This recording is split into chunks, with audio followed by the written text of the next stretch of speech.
The Lord be with you. I'm Deacon Keith Fournier, and our first reading is from the Acts of the Apostles.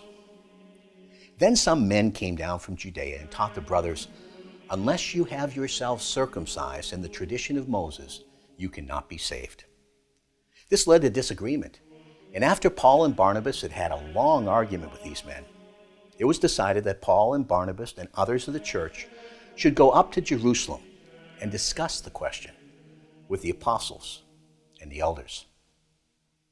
The members of the church saw them off, and as they passed through Phoenicia and Samaria, they told how the Gentiles had been converted.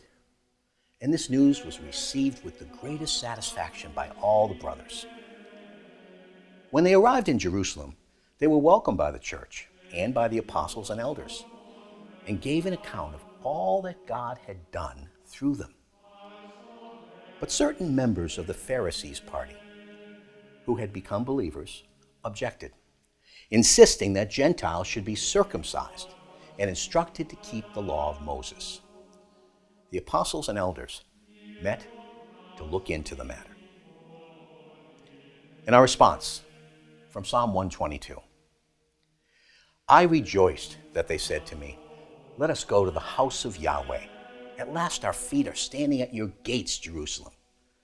Jerusalem, built as a city in one united whole. There the tribes of Yahweh go up, the tribes of Yahweh, a sign for Israel, to give thanks to the name of Yahweh.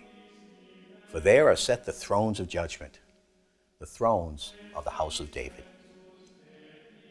A reading from the Holy Gospel according to St. John. Jesus said, I am the true vine, and my Father is the vine dresser. Every branch in me that bears no fruit, he cuts away. And every branch that does bear fruit, he prunes to make it bear even more.